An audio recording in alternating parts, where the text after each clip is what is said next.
সামনে bar council exam. So এখন আমাদের আসলে করণীয়টা কী? যারা আপনারা প্রথমবারের মতো বার কাউন্সিল এক্সাম দিচ্ছেন বা যারা আগে দিয়েছেন কিন্তু আপনারা কোনো কারণে পাশ করতে পারেননি, তাদের মনে কিন্তু এখন ভীষণ ভয় কাজ করছে। এখন হঠাৎ করে মনে হচ্ছে কোথা থেকে পড়া শুরু করব, এত আইন, এত ধারা কিভাবে কাভার করব।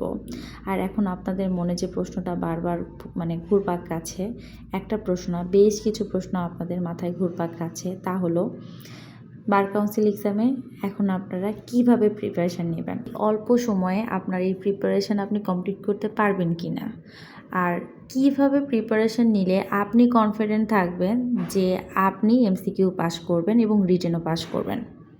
সো আসসালামু আলাইকুম সবাইকে, আশা করছি সবাই ভালো আছেন। আলহামদুলিল্লাহ আমি অনেক ভালো আছি। আজকে আমি আপনাদের সাথে শেয়ার করব এখন আপনাদের বার কাউন্সিল এক্সামের জন্য করণীয়টা আসলে কী।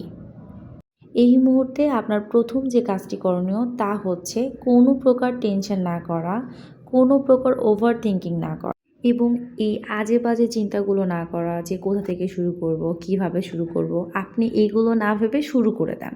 কারণ আপনি যদি শুরুই না করেন তাহলে তো আপনি শেষ করতে পারবেন না। সেকেন্ড যে কাজটা আপনাকে করতে হবে, আপনাকে আইডেন্টিফাই করতে হবে যে আপনি কোন সাবজেক্টটাতে কমফোর্টেবল ফিল করেন। হতে পারে আপনি সিপিসি পড়তে ভালোবাসেন, অথবা হতে পারে আপনার পছন্দের সাবজেক্ট সিআরপিসি, অথবা আপনার মনে হচ্ছে যে না আমার সিপিসি সিআরপিসি কোনোটাই ভালো লাগে না, আমি না হয় একটু অপরাধ সম্পর্কে পড়াশোনা করি, পেনাল কোড পড়ে ফেলি, বাংলাদেশে কী অপরাধ কী অপরাধ না, এটা জানাও তো একটা ইন্টারেস্টিং ব্যাপার, তাই না? আর যদি মনে হয় না এগুলোও পড়তে ভালো লাগছে না, তাহলে আপনার জন্য আছে সাক্ষ্য আইন, তামাদি আইন, তো কিছু একটা দিয়ে আপনার যেটা ভালো লাগে আপনি সেটা দিয়ে শুরু করেন। আর আপনার যদি কোনোটাই ভালো না লাগে তাহলে দয়া করে আপনি প্রিভিয়াস ইয়ারের যে কোশ্চেনটা আছে ওইটাও তো অন্তত দেখুন যে কী ধরনের কোশ্চেন আসলে আসে। সো আপনি যদি শুরু করেন তখন কিন্তু আপনার অটোমেটিক্যালি পড়তেও ইচ্ছে করবে। আর আপনাদের থার্ড যে কাজটা সেটা হচ্ছে আমি বলবো যে প্রত্যেকেরই প্রিভিয়াস ইয়ারের কোশ্চেনগুলোকে অ্যানালাইসিস করে তারপরে মানে সাবজেক্টটা পড়া। ধরুন আপনি এসআর অ্যাক্ট পড়ছেন, এখন আপনি অবশ্যই চেষ্টা করবেন প্রিভিয়াস ইয়ারে কী প্রশ্ন এসেছিলো, কোথা থেকে প্রশ্ন এসেছিলো এইগুলোকে আইডেন্টিফাই করা, অর্থাৎ কোশ্চেন অ্যানালাইসিস করা। আর আপনার যদি এটা মনে হয় অনেক বেশি সময় সাপেক্ষ হয়ে যাচ্ছে, আমি আপনাদেরকে এই বইটা সাজেস্ট করব। এই বইটাতে সব কিছু খুব গুছিয়ে আসলে দেওয়া আছে। অন্যান্য বইয়ে আপনি আলাদা আলাদা করে কোশ্চেন ব্যাংক পাবেন, কিন্তু এই বইটাতে আপনি খুব গুছিয়ে পাবেন সব কিছু।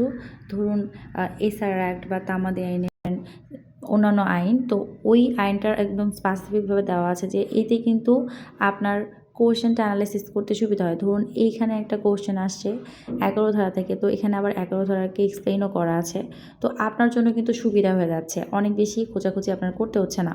সো এই যে এখানে যে ধারাগুলো থেকে বারবার কোশ্চেন কিন্তু রিপিটও হয় বেশ কিছু ধারা।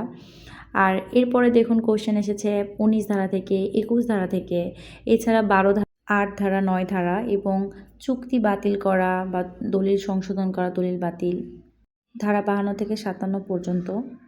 এখান থেকে কিন্তু বেশি বেশি এক্সাম্পল আসে। সো এইগুলা পড়ার সাথে সাথে আপনারা কিন্তু উদাহরণগুলো পড়ে ফেলবেন।